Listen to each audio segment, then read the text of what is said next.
DFS community, welcome into the Week 5 edition of one of the most accurate DFS shows in the industry. This is the Adjusted Line Play Report, where we take a deep dive into the play in the trenches to determine game script and player outcomes. This show is presented by Zilla Fantasy Elite. I am your host, Todd Hoffman. You can find myself over on Twitter at Todzilla1337. Go give me a follow over there. You can also find Zilla Fantasy Elite over on Twitter at Zilla Fantasy. Today's show, as always, is powered by Rain Total Body Fuel. Are you looking to make it rain some cash in DFS? Tune in to the Adjusted Line Play Report from Zilla Fantasy Elite. Follow host Todd Hoffman as he delivers the most accurate DFS advice in the industry and make it rain.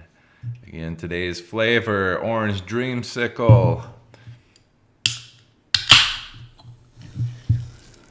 Whoo.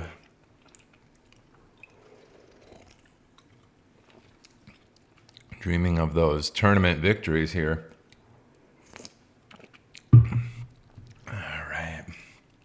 Well, hopefully we can get you in the right spot this week. Again, for those of you who are new, really we're looking at the offensive and defensive line play here. We always hear the game is won in the trenches. Why doesn't anything look at the play in the trenches? So that's what we do on this show.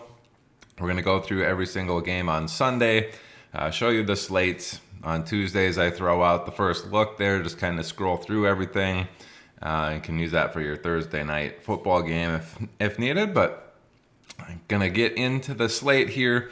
First step, we're going to get out of these bye weeks. So first one here, we got bye weeks.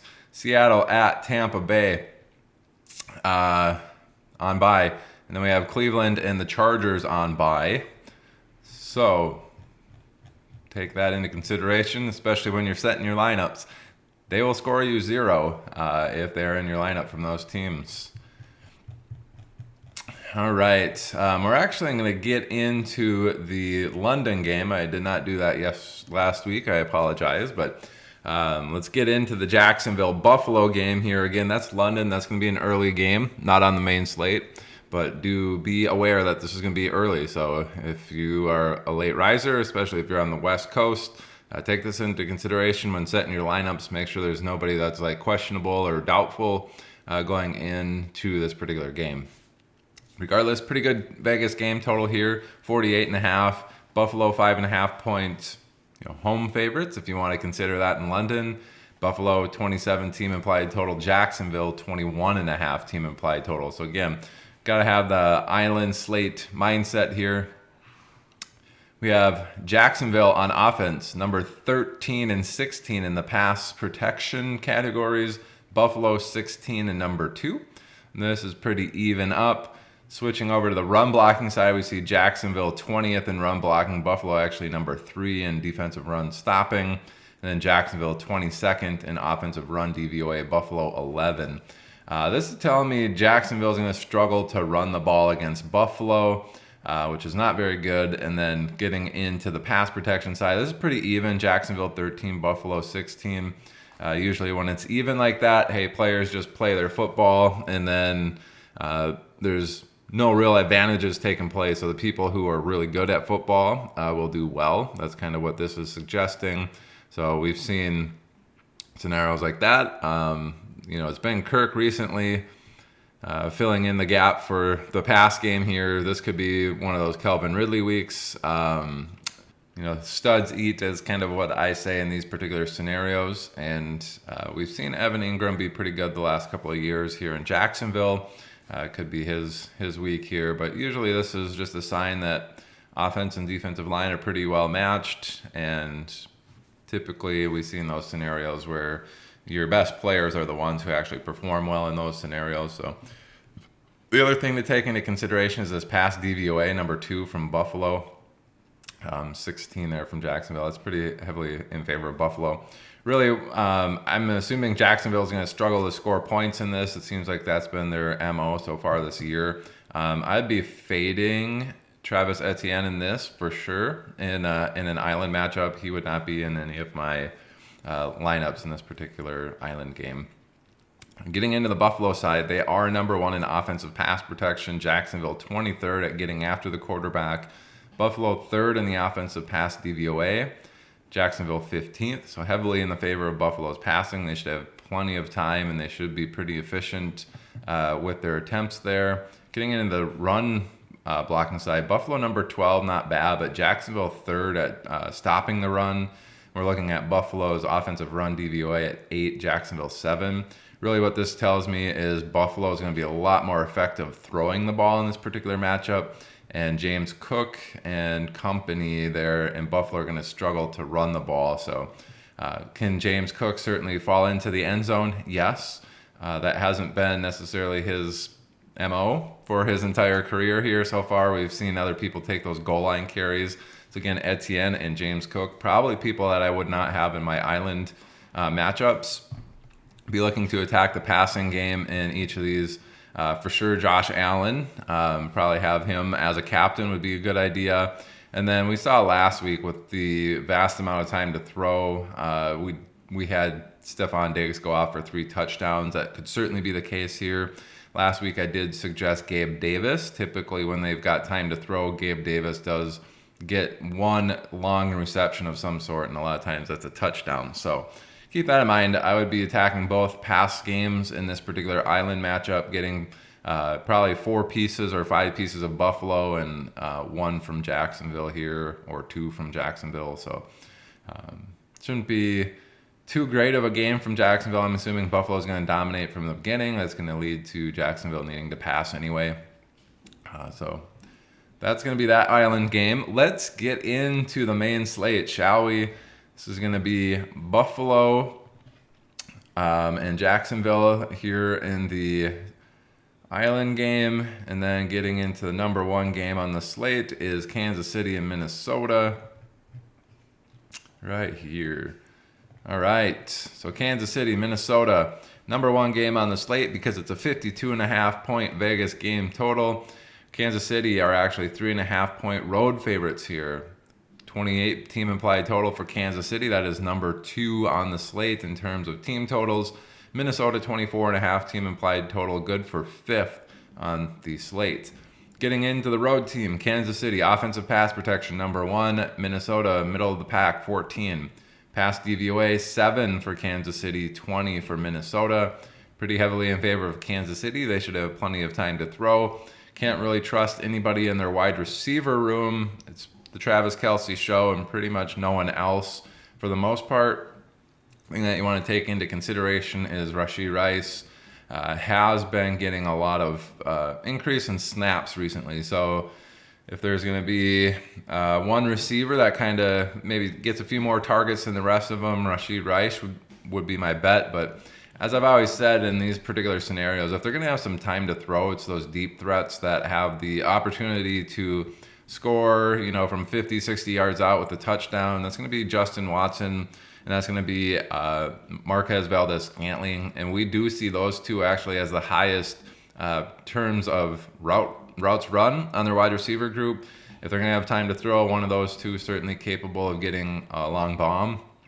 We've seen MVS basically just running wind sprints out there. Feel like we've seen Watson, earn a few more targets, getting his 17, 20 yards per reception there. So if you're going to go a cheap route, it would be Justin Watson, and just hope that he scores one of these 40 to 60 yard touchdowns. Otherwise, it's pretty much the Kelce show there if you're attacking the pass game. Run blocking for Kansas City, 14. Minnesota, number 1 in defensive run stopping. DVOA is 11 for Kansas City, 17 for Minnesota. So it does seem like people are somewhat efficient against Minnesota at scoring points. At least doing well there. But the defensive run stopping, number 1. This could be a little bit bad for Pacheco.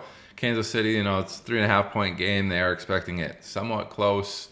But this might be the one where you avoid Pacheco in this particular matchup and strictly look at the pass game. Keep that in mind for the season-long leagues. It could be one of those, Pacheco's been pretty good. I'm not entirely sure this isn't lining up to be great for him in this particular matchup, unless you're looking at that DVOA, but this makes me a little bit nervous for him. Getting into the Minnesota side, pretty even up here on the pass game. 15 for Minnesota in pass protection, 18 for Kansas City in the pass rush. And then DVOA, 14 for Minnesota, 10 for Kansas City. We'll get into that in a little bit. Getting into the run blocking, Minnesota number 15, Kansas City 29 in defensive run stopping, and then they're both even at 20 for the run DVOAs there. This is telling me, again, Minnesota, pretty much every single matchup this year has been close to even up here, which means, hey, offensive and defensive line are going to be pretty even. There's going to be plays where they get after them. There's going to be plays where there's a nice pocket. Typically in those scenarios, your studs eat. We've seen Justin Jefferson pretty much average 150 yards a game or better this season. So keep that in mind. He's probably going to be very, very effective in this particular matchup, especially if Kansas City's putting up points here. Should get interesting. Looking at the run blocking side, though, for Minnesota, it looks like they're going to be very effective there. Number 15 versus number 29. So Alexander Madison and Cam Akers, you should see be pretty effective on the ground, which bodes well for Minnesota actually being able to move the ball effectively, sustain their drives, perform well in that regards. And then while Justin Jefferson has those 10 or 12 opportunities where he's open and, one of the reads on the progressions for Kirk Cousins, he's probably going to, catch 8 to 10 of those minimum. I think Minnesota is going to be pretty effective at moving the ball based off of this. Kansas City, a little bit nervous on the run game, but pass game should have all the time in the world to do what they need to. And I think they'll be methodical in moving down the field there with their pass game as well. So keep that in mind. I do, obviously, a high Vegas game total. I do see Minnesota being able to move the ball. I see Kansas City being very effective in the pass game. So should lead to some points. Just getting into the pace, Minnesota number 4 in overall pace of play. They're pretty high up there, actually, when it's close. And then when they're leading, middle of the pack and neutral pace. Kansas City, though, number 2 in offensive neutral pace. Neutral situation pace of play, which is first 3 quarters, if the score is within 8 points and you take out the last 2 minutes of the first half, that's what neutral pace situation is. Kansas City's number 2 there. So keep that in mind. That's the number 1 game on the slate. Let's get into number 2. That's Philadelphia at Los Angeles. So we got 2 dome games here to start off. Number 2 game on the slate is good. Good for 50.5 points there. As we saw, having a little struggle bus. Geez, with the scroll bars here. All right, Los Angeles, 4-point home underdogs, just like Minnesota there. Philadelphia, actually the 4-point favorites on the road. A 50.5 Vegas game total, again, good for number 2 on the main slate here. 27.25 team implied total for Philadelphia. Struggle bus on this matchup, man. Rams, 23.25 team implied total. Both of those, number 3 and number 7 on the slate. So 2 matchups here, pretty high totals for all the teams. Getting into the Philadelphia side, offensive pass protection number 24, Los Angeles number 9 at getting after the quarterback. Pass DVOAs are a little bit flip-flop. Philadelphia number 12 on offense, 21 for the Rams on defense. This is telling me Philadelphia might be under a little bit of duress in this particular matchup, getting some pressure on to Jalen Hurts. It's going to lead to him probably having a few more scrambles in this particular matchup, and then also trying to get a little bit quicker passes off. I haven't been paying too much attention to Philadelphia's tendencies in this, but typically if they're under duress, I wouldn't expect this to be, major duress the entire time based off of the DVOAs, but this matchup, he should see some additional pressure, going to lead to a few more quicker passes. Certainly have Devonta Smith and A.J. Brown capable of getting open. Not entirely sure if it's super good for them if the quarterback's under duress, but typically that's good for quarterbacks and that's good for running back dump off. So keep that in mind. DeAndre Swift and Kenny Gainwell perfectly fine in the pass game there out of the backfield. So Could see their usage and target volume bump up in this particular matchup.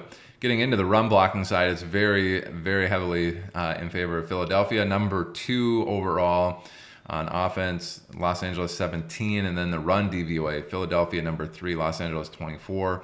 I expect Philadelphia to be able to run all over Los Angeles here, struggle a little bit in the pass game. I do like DeAndre Swift in this matchup. We've seen him kind of take over that backfield and kind of run with it ever since Gainwell got injured after week 1. But the running backs, I do think, will be pretty effective in this particular matchup against the Rams. Getting into the Rams side, number 26 in offensive pass protection, Philadelphia 24.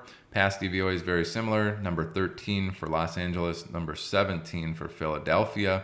It's kind of even up. That means that your studs are going to eat. We've seen Puka Nacua be very good. We've seen Tutu Atwell be very good. What remains to be seen is how well those two do with healthy Cooper Kupp in there. Sounds like he will be available in this game. It sounds like he will not be limited in any capacity in snap count. Whether or not that's the truth or not, it seems like McVay has been a little bit sketchy in his past comments about players and whatnot, but keep that in mind. It sounds like Kupp going to have full go. Maybe they had just held him out for those first 4 weeks to make sure that he got back to health and didn't play through, a hamstring injury that, if it was the Super Bowl, he'd be in there, but hey, that's not the Super Bowl in weeks 1 through 4. Let's just rest him, get him healthy, make sure he doesn't do anything season ending with that hamstring.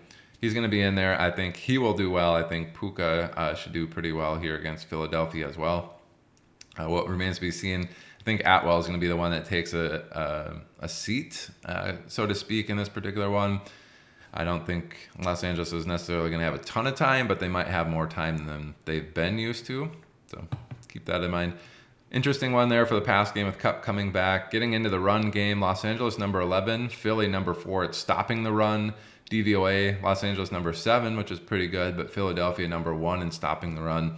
I think Kyren Williams is going to have a struggle on offense here, trying to move the ball on the ground. Certainly capable of catching passes, but wouldn't expect his ground game to be super great in this matchup against stout Philly run defense.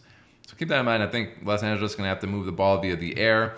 Philadelphia is going to be very effective via the ground, especially with Jalen Hurts probably needing to scramble a little bit more in this matchup. All right, that's going to do it for this one. Let's get into number 3 game on the slate, which gets a little intriguing. It's the Giants in Miami here. We have Miami as 12.5-point home favorites. It's a 47.5 Vegas game total. Again, third best on the slate. We have Miami, number 1 team implied total at 30 overall. The Giants, 17.5 team implied total.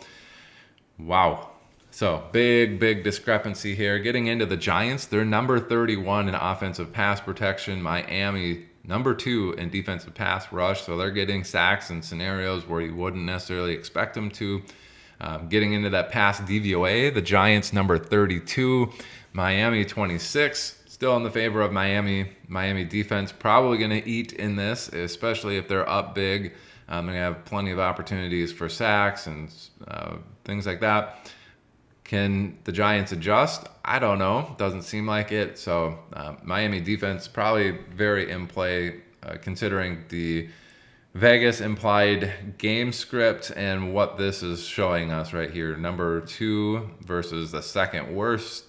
It's almost as wide of a gap as you can get. Doesn't get any better in the run game. Giants 25 across the board. Miami 5th in stopping the run, 29th in run DVOA.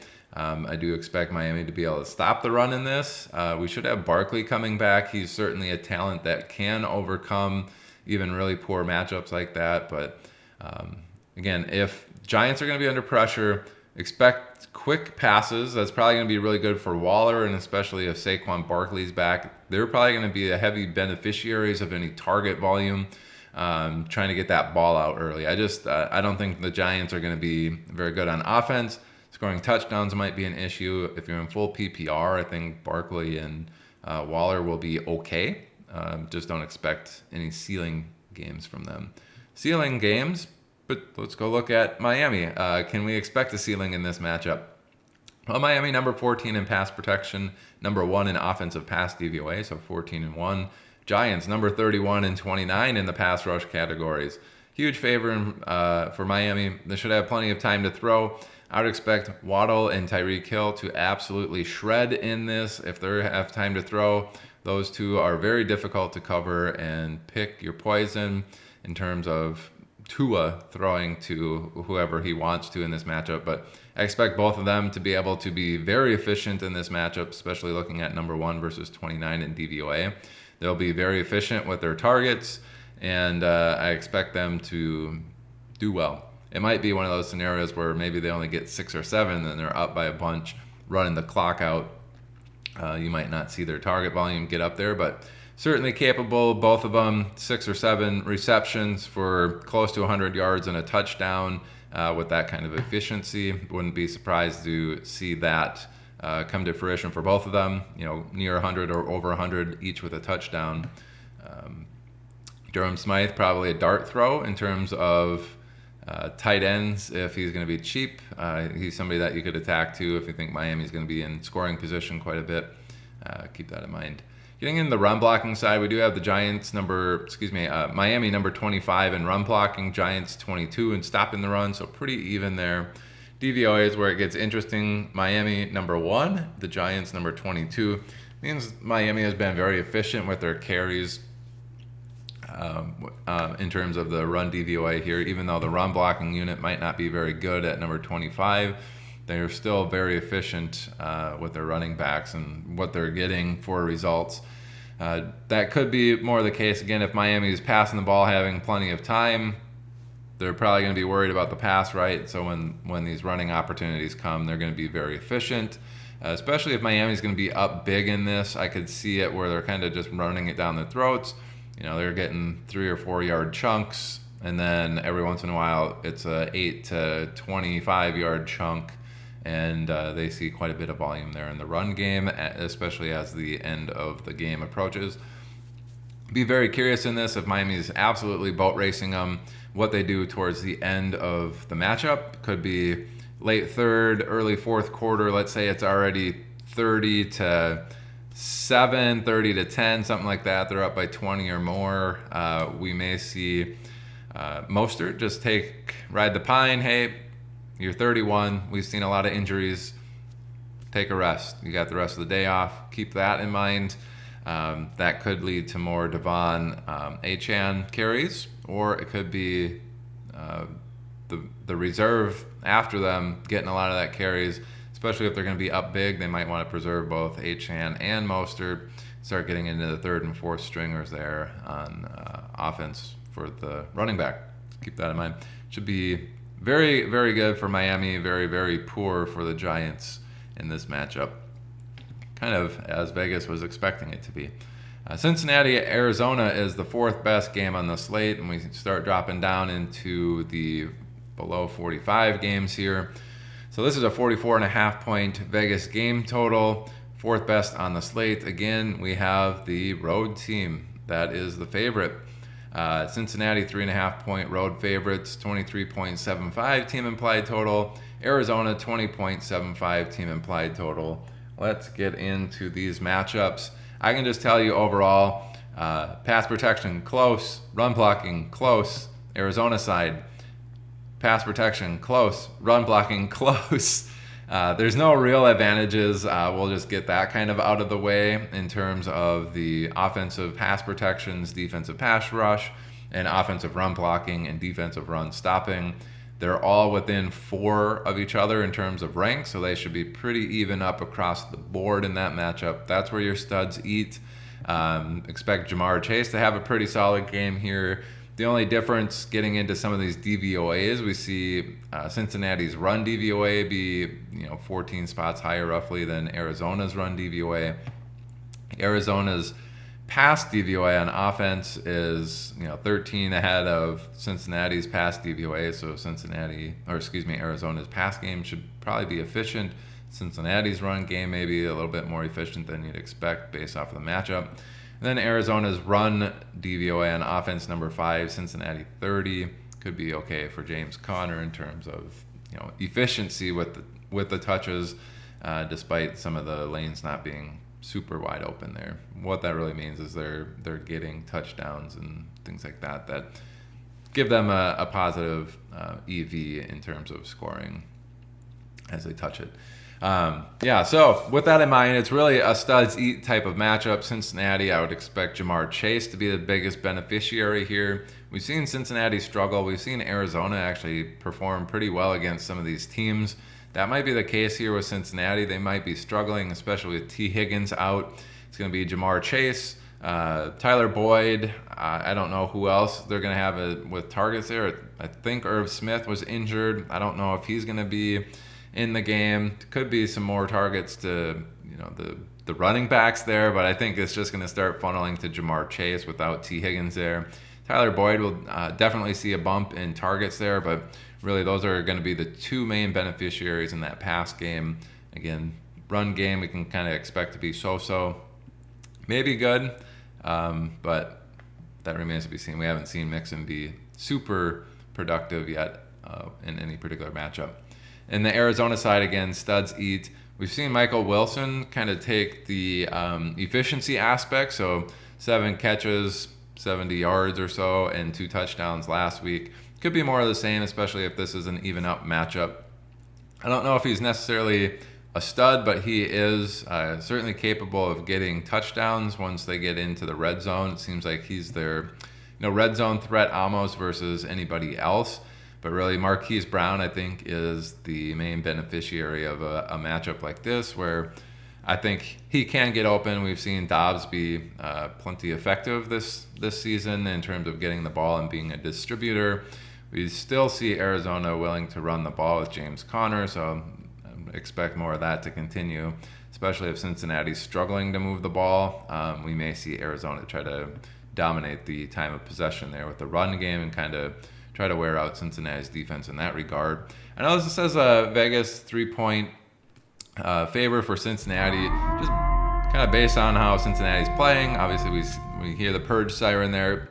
I'm going to give an upset alert on this. I think Arizona plenty capable at home of pulling out a victory, especially based on this.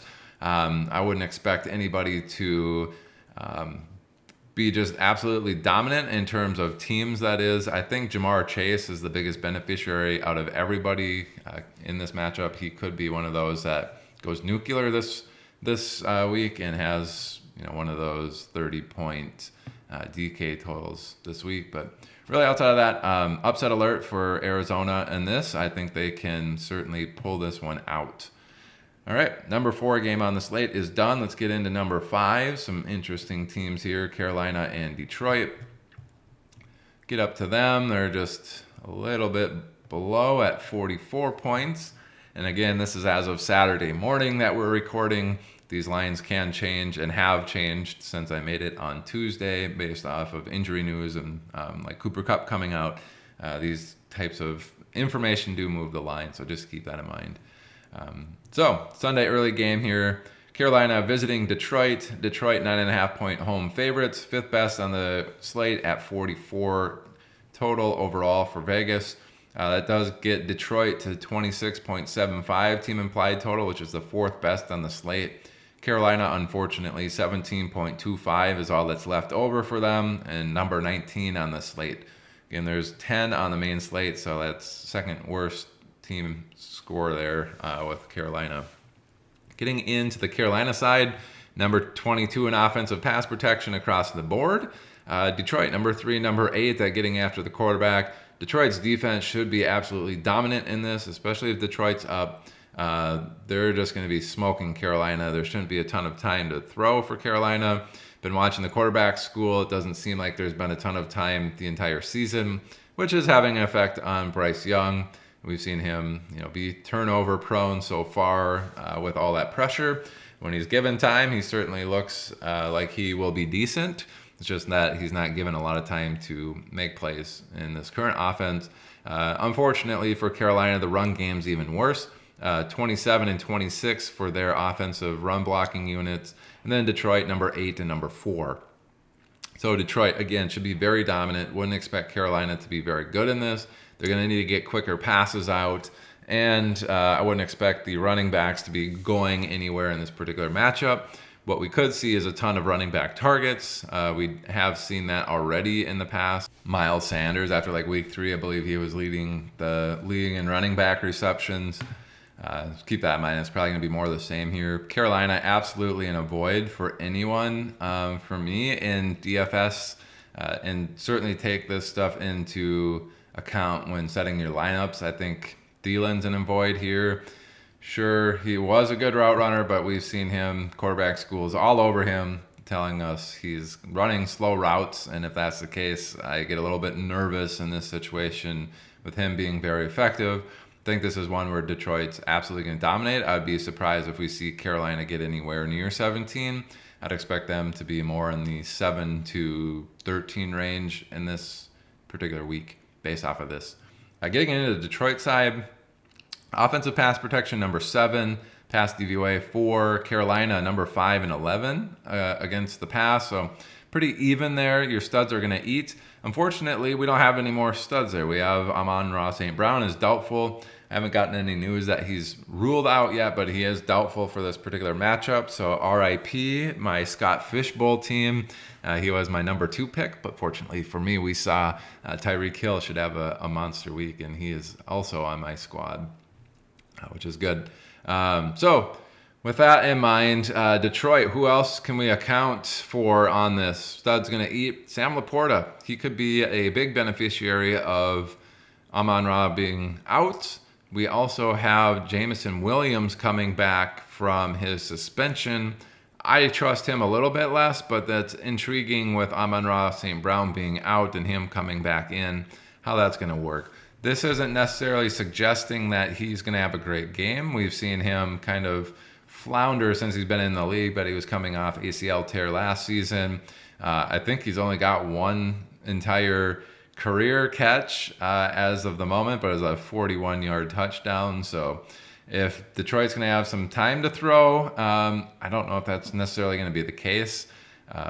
He could be a beneficiary there. But I think the main person that you're going to want for Detroit, Sam Laporta, could he be a slate breaker in terms of tight ends this week? Possibly. I think he'd be a good pivot off the Kelsey play. He's probably going to be super popular in the number 1 game. But who could we get that could equal those points? I think it's Sam Laporta. Just keep that in mind. I don't think Detroit's necessarily going to have to move the ball via the air because their run game is so good here. Number 8 in run blocking. Carolina, just a heads up, number 32 and number 32 in stopping the run. So dead last. Detroit, number 8 in run blocking, number 6 in run DVOA. So they should be able to run all over Carolina. It's expected to be, a huge lead here. Detroit's running back should eat in this. David Montgomery and Gibbs should be perfectly fine. Gibbs could be another beneficiary of Amon-Ra St. Brown being out. We should see him probably run some more routes. Don't be surprised if we see both Montgomery and Gibbs out on the field at the same time a lot in this particular matchup, especially with Amon-Ra St. Brown out. David Montgomery, I think, is going to be very popular. Especially if people start looking at this, if Carolina's, a super green matchup, I could see David Montgomery being very highly rostered in DFS, but rightfully so. If Detroit's going to be okay moving the ball in the air, like this isn't a great matchup in the air, but they should be very effective on the ground.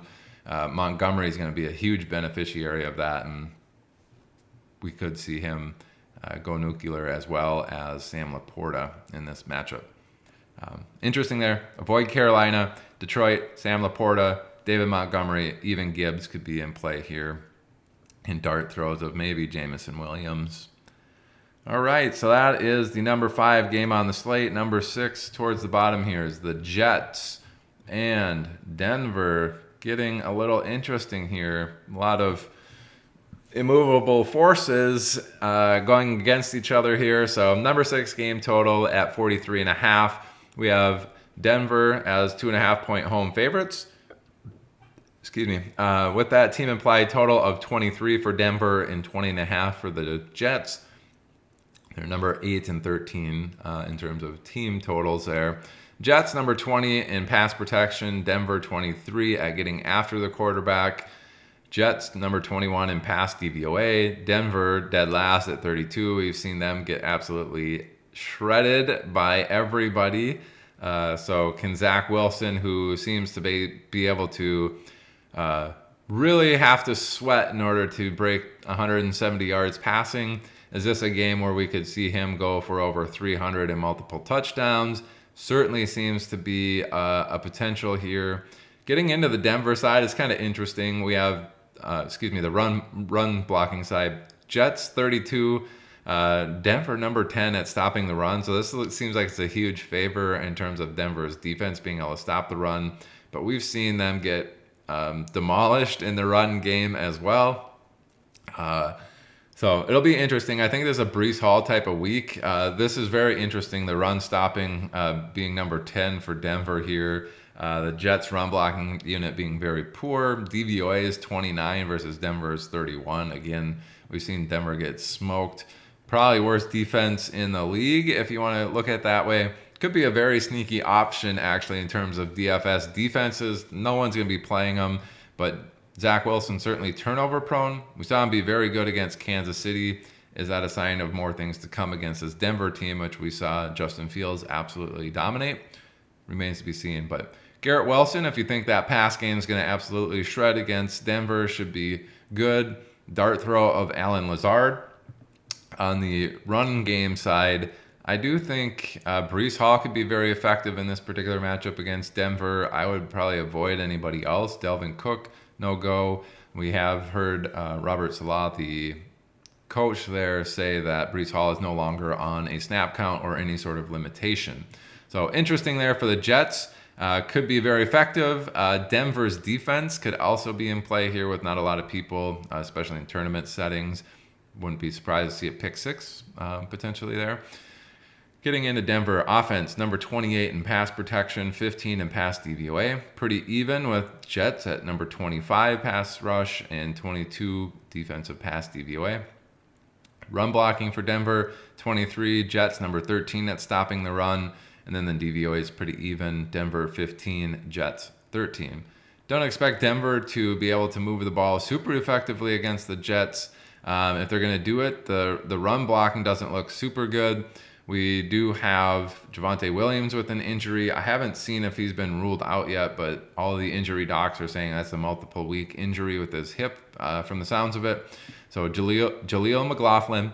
If you caught the machine learning stuff in the springtime, I created a machine learning model to kind of assess running backs first of all. So I built out a data frame, built out a deep neural network to kind of study all of the information from the past 10 seasons worth of running backs who achieved at least 80 opportunities in one of those particular seasons in the last 10 years, resulted in 243 total running backs, have all of their physical trait information, all of their athletic trait information, a bunch of their college inputs, and hey, let's throw it all into a deep neural network, see what comes out the other end. Jaleel McLaughlin, surprisingly, number 6 out of the 36 total running backs that I looked at in terms of average prediction that came out of this neural network. Pretty surprised at that. I was like, what the heck? This dude's like 180 pounds, undrafted free agent. Sure, he ran in the 4.4s at his pro day, but I was really shocked that the neural network came out and said he was the 6th best prospect in this class in terms of average best season fantasy output in his career. But here we are. Undrafted free agent, certainly made the Denver squad. Now it seems like he's number 2 on the team. Even when Javonte is in there, it seems like he's kind of ahead of Samaje Perine there. So keep that in mind. Jaleel McLaughlin seems like he's very talented. If you expect Denver not to have a ton of time, you could see some extra dump-offs to him in this particular matchup. But should be an interesting one to watch there with Jaleel McLaughlin in this particular matchup. Otherwise, stud's going to eat in this Denver matchup. Who is that? I don't know. Could be Marvin Mims, could be Jerry Jeudy, Sutton. But if Denver's going to be moving the ball, I think they're probably going to be a little bit more effective in the air than the ground in this particular matchup. Just a gross one. not something I'm super interested in attacking for sure. Not necessarily fading it, but it's pieces that I might get a one-off here and there in DFS. Jets would be a little bit more intriguing to me in terms of Breece Hall and Garrett Wilson in this matchup. All right, so that's number 6. Let's get into number 7, Tennessee at Indianapolis. We're going to see some pretty interesting stats here from Indy, even with the rookie quarterback in terms of pace of play. Number 1 across the board almost here. Offensive pace of play overall, number 1. Neutral situation, number 1. Offensive pace of play when the game's close, number 1. Offensive pace of play when they're leading by 7 or more, number 3. When they're trailing by 7+, still in the top 10 at number 9. So in Indianapolis, very fast. Tennessee, very slow. Just interesting one there. Again, Tennessee at Indianapolis. We do have another road favorite here. Tennessee, 2.5-point road favorites. 22.75 team implied total for Denver. 20.25 for Indianapolis, giving us a Vegas game total of 43. Again, Tennessee, number 9 total team score rank, and Indianapolis 14. Getting into the Tennessee side, offensive pass protection, number 29, Indianapolis 19.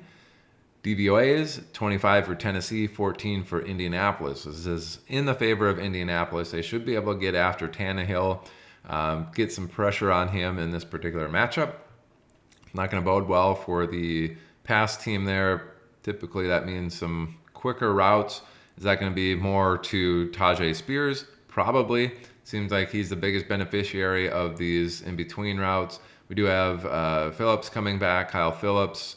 He could be taking some snaps, and he's a pretty good route runner, especially in that underneath area. He could be seeing some targets if he's coming out to play in this matchup. But fortunately for Tennessee, they might not have to utilize the pass game all that much. Their run blocking, number 13, Indianapolis 28, stopping the run. Could be very good for Derrick Henry and Tajay Spears. As we saw, he could already be getting a bunch of targets. He's an interesting dart throw in DFS this particular week, especially if Indianapolis is going to be playing fast. Let's say they're 3 and out really quick somehow. We haven't gotten into their offense, but let's say they have a bunch of 3 and outs and they're playing fast, 3 and out, 3 and out, 3 and out, getting the ball back to Tennessee. They're slowly moving the ball via the ground, just grinding it out. Could see Tajay Spears with some interesting play there as a dart throw in this matchup. Getting into the Indianapolis side, again, obviously run blocking, we got King Henry there. He's certainly viable here. He's a little bit probably too expensive for my taste going against this Indianapolis team, but he's certainly more than capable of putting up those ceiling weeks. Indianapolis, number 9 in offensive pass protection. Tennessee, 10 in the pass rush, so pretty even there. DVOA is roughly close. Indianapolis, 19. Tennessee, number 25 on defensive pass DVOA. Nothing to speak about here. Studs are going to eat. Really, Indianapolis has one stud, and that's Michael Pittman. Josh Downs has been seeing some good work. Alec Pierce has been an ancillary piece there, but nothing to write home about. More of a Pittman week for me in the pass game here. Getting into the run blocking, looks like Indianapolis may struggle a little bit there. Number 16 in run blocking, Tennessee number 7 in stopping the run, and then DVOA is Indianapolis again at 16, Tennessee number 2. We've seen Tennessee be an extremely stout defensive team against the run. I wouldn't expect Jonathan Taylor to have a good week here, and especially if Indianapolis struggling in the ground game, they're probably going to be leaning a little bit more on that pass game. So Michael Pittman, Jonathan Taylor is probably a fade for me this week. I don't like him coming back against this Tennessee defense. Just keep in mind that they do play very fast. So Indianapolis very fast. They could be getting the ball back to Tennessee if Tennessee is able to kind of stop those guys from getting there. If they're going to be under duress here, we could see a lot of running opportunities for Richardson. He might put the whole game on his back, considering the run game struggling, pass game. Maybe he's going to have to lift, and if he's under pressure, he's going to have to do it with his legs as well as his arm. He's certainly in play. Would prefer him naked probably, but if you're going to get somebody to pair with him, put it with Pittman. All right, number 8 game on the slate out of 10 total. It's Houston going into Atlanta, so we got another dome game here. It's a 41.5 point Vegas game total, 8th best on the slate. Atlanta, 1.5-point home favorites against Houston. Atlanta, 21.5 team implied total. Houston, 20 team implied total. Getting into the Houston side, 18 offensive pass protection. Atlanta, 28 at getting after the quarterback. Pass DVOA, Houston, number 5. Atlanta, 27. Houston should be able to have plenty of time here to throw the ball. This is going to be good for Nico Collins. This is going to be good for Tank Dell. And probably Robert Woods. I do not mind all three. I don't think Robert Woods has a ceiling necessarily, but I do believe Tank Dell and Nico Collins certainly have ceilings. We've seen both of them the last 2 weeks have one ceiling game each. Certainly run that route because it doesn't look like they're going to be able to run the ball very well in Atlanta as the Houston team. They're 23rd in run blocking. Atlanta number 12 at stopping the run. DVOA wise, Houston 30, Atlanta 10. I expect Dameon Pierce to be very ineffective in this. Houston probably going to move the ball via the air. I certainly think Stroud is a good dart throw in DFS. Pair him with the two that I had said earlier, Tank Dell and Nico Collins. Wouldn't be shocked if both of those were viable wide receiving options with Stroud in this as a double stack. Getting into the Atlanta side, doesn't look like it's super great for them. Number 30 in offensive pass protection, Houston 21 in the pass rush. Atlanta 31 in the offensive pass category for DVOA. Houston number 7 in defensive pass DVOA. In the favor of Houston here, they should be able to get after Atlanta slightly. Wouldn't expect it to be an overwhelming matchup, but Houston's defense probably in play here, especially if they're moving the ball via the air, having success there. Getting into the run blocking side, Atlanta 17, Houston 21. Atlanta number 10 in run DVOA, Houston 28. If Atlanta is going to move the ball, it's going to be on the ground. They're probably going to need a little bit quicker passes. So I'm fading Pitts. I'm fading Drake London, as most people are these days. Pass volume probably going to be heading towards Bijan Robinson and maybe Jonnu Smith. I'm not sure what's going on there, but he seems to be getting quite a few targets in this particular offense. I don't think Atlanta's going to be able to move the ball very well via the air, but if they're okay on the ground, going to have a little bit less time than you'd like in the pass game. Bijan Robinson's probably the person from Atlanta. The interesting thing is that Atlanta is the favorites. This is an upset alert. I think Houston's going to win this game fairly handily. I think they can go into Atlanta and take this. I wouldn't be shocked to see, Houston 24-27, Atlanta sitting there in the 17 to 21 range as we see here. Another upset alert, Houston over Atlanta in this one. All right, let's get into the second worst game on the slate. Again, we're getting some ugly totals here, 41.5. We're going to get down into the weeds here. New Orleans and New England right here. So believe it or not, a 39 Vegas game total is not even the worst one on the slate. This is the 9th worst or 9th best out of 10 in the slate. It's a very even matchup. Vegas basically has it as a pick'em, slightly in the favor of New England as a home team there.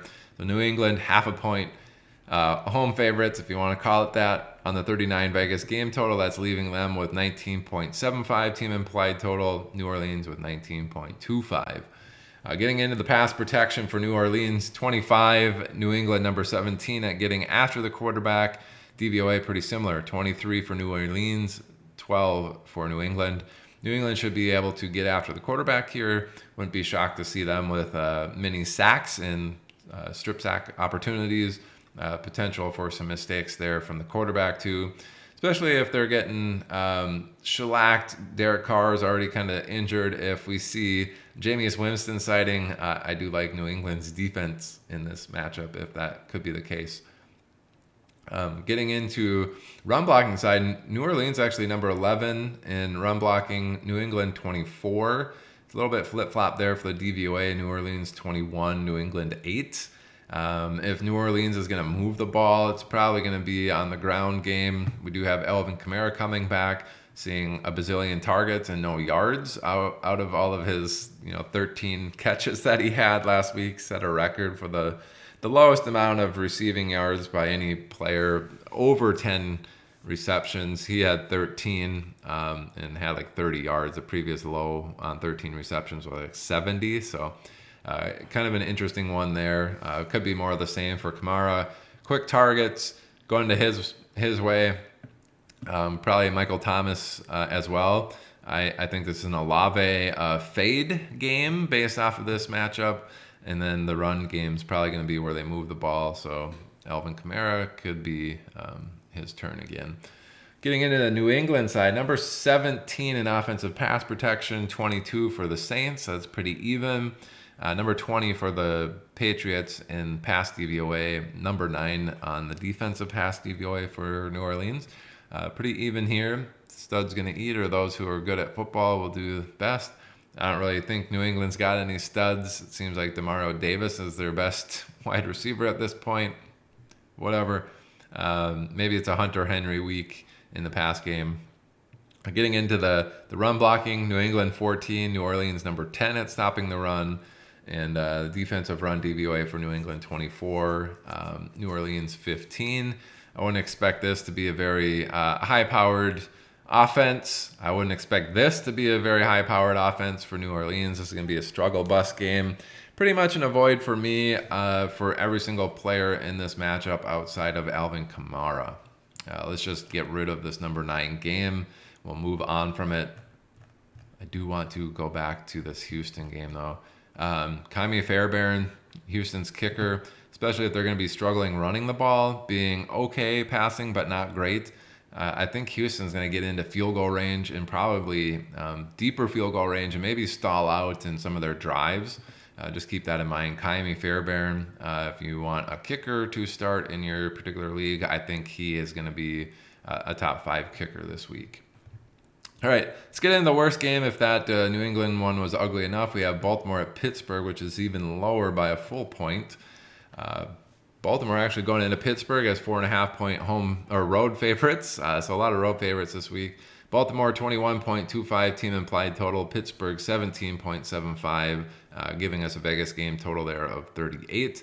Again, Pittsburgh worst team implied total. Baltimore 11th team implied total. Baltimore's pass protection number 27 and pass DVOA 10. Pittsburgh almost mirroring that. They're at 21 in the pass rush, so a slight favor, and then pass DVOA 13. Getting into Baltimore's run blocking, though, number 15 in offensive run blocking. Pittsburgh 30th at stopping the run.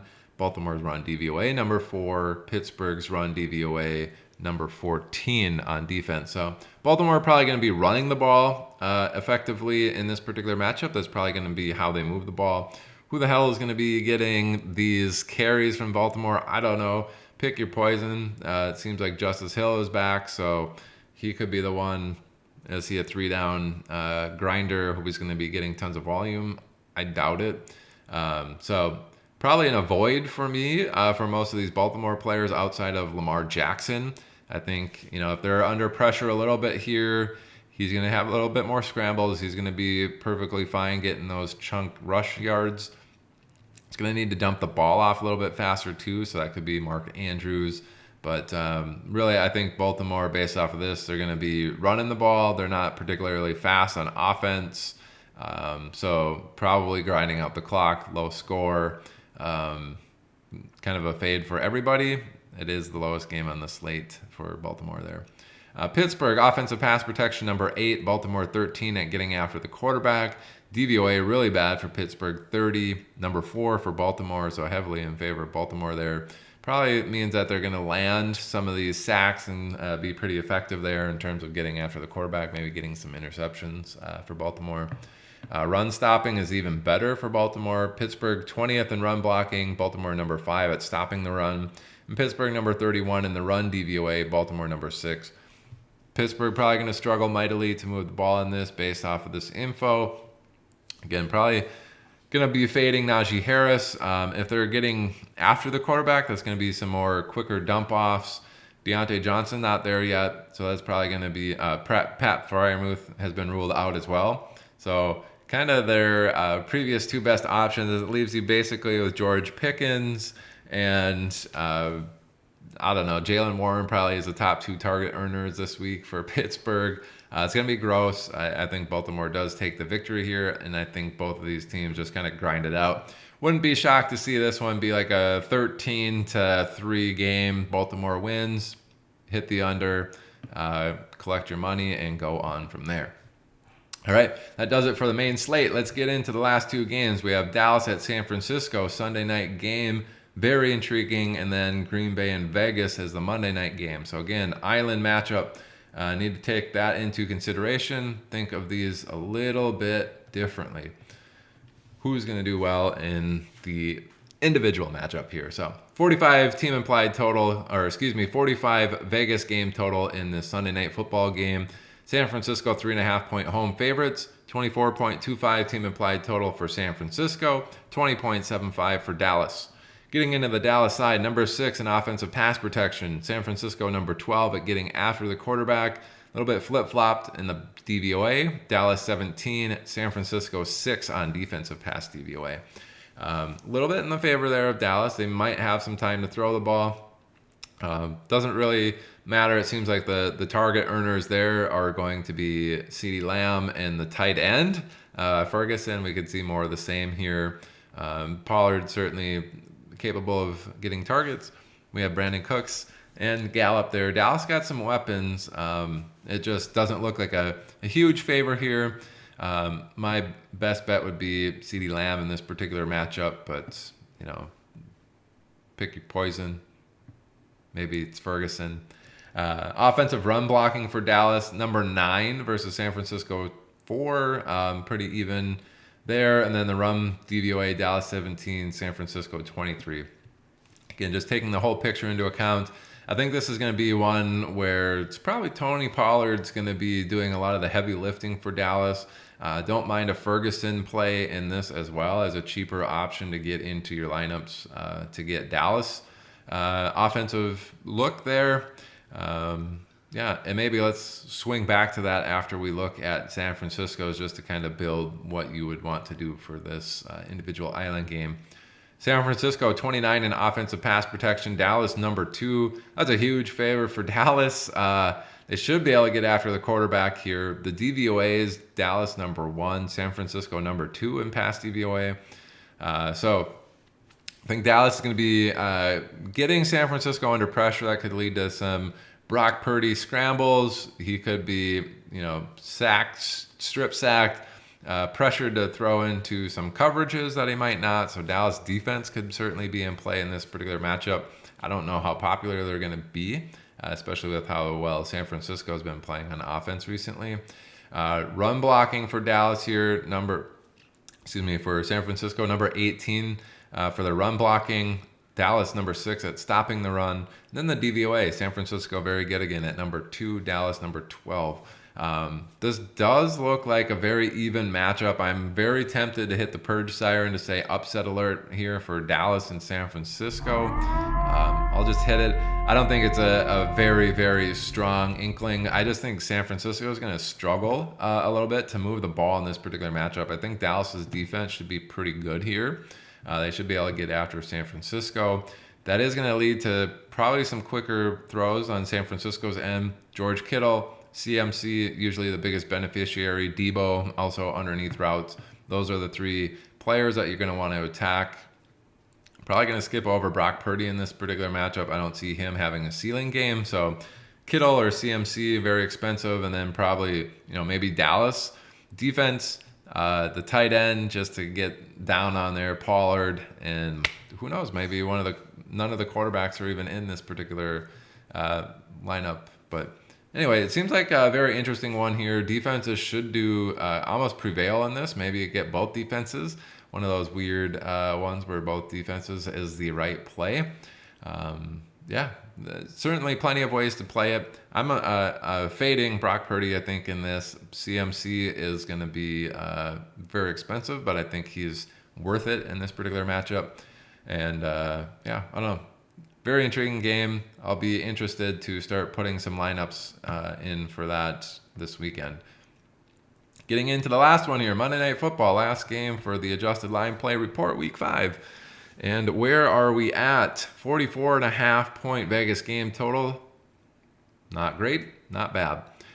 Vegas actually 2.5-point home favorites, 23.5 team implied total. Green Bay 21 team implied total. Getting into the Green Bay side, number 11 in pass protection and pass DVOA. Las Vegas, number 17 and 28, slightly in the favor of Green Bay here. Should have some okay time to throw the ball. Certainly plenty of weapons there in Green Bay. We have Dobbs, Reed, Watson coming back. We do have Luke Musgrave at tight end, who's seemingly doing pretty good.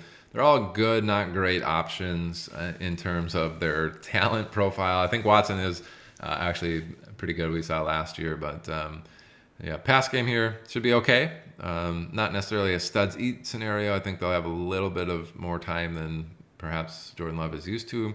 The run blocking is pretty even. Green Bay 31, Vegas 26. That's stopping the run. And then DVOA-wise, 28 for Green Bay, Vegas 19 in the defensive run DVOA. If Green Bay is going to be moving the ball, probably going to be on the air. They're going to have a little bit of time to throw the ball. I think this is, probably indicative that Jordan Love could have pretty solid game here. Probably going to be put on his shoulders in terms of moving the ball versus any of the running backs in this particular matchup. So probably attacking that Green Bay pass game. Plenty of weapons to choose from. So based off of the salary and what we have here on the Las Vegas side, might be looking at a couple of those wide receiving options there from Green Bay. On the Vegas side, they are 27th in offensive pass protection, Green Bay 19. DVOA very similar, one better for Vegas at 26 and one better for Green Bay at 18 in the pass DVOA categories there. Again, slight favor here for Green Bay's defense against Vegas here. We do have Garoppolo coming back from his injury. He should be in there. And then getting into the run blocking, number 24 for Vegas, 26 in Green Bay for stopping the run. Run DVOA for Vegas, 32, Green Bay 25. For Vegas, I do expect them to be able to run the ball a little bit more effectively than they have so far this year. That's probably going to be how they move the ball in this particular matchup. A little bit better to move it on the ground. Jacobs certainly in play. In terms of Vegas, if they're going to be under pressure, it's probably going to be a Devontae Adams type of game where Garoppolo probably just going to lock onto that first read if they're going to be under pressure a little bit. If you think they're going to have, typical amount of time, you could, potentially get in there. We've seen Garoppolo provide Jacoby Myers with some pretty solid fantasy output. Especially if you need a cheap option in this island game, he is certainly in play. But an interesting one here. I think they're going to have to move the ball on the ground. Jacobs is probably going to do more of the heavy lifting, especially in terms of fantasy points in this matchup. And then grabbing one of those receivers. I don't know how well Garoppolo is going to be in this, but I think Love in the pass game going to be doing the heavy lifting for Green Bay.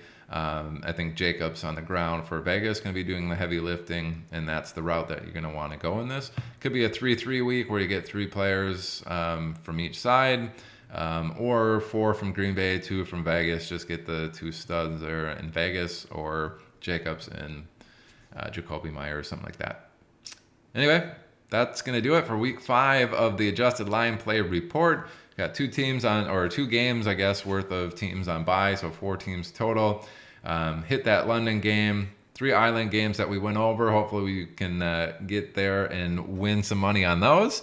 But I appreciate the view. Thanks to everybody for tuning in to another episode of one of the most accurate DFS shows in the industry, the Adjusted Line Play Report, where we take a deep dive into the play in the trenches. Have a good one, folks. Thanks for watching. Hit the subscribe button. Go to Twitter. Hit follow. Appreciate it. All the support that I'm getting. Have a good one. Bye.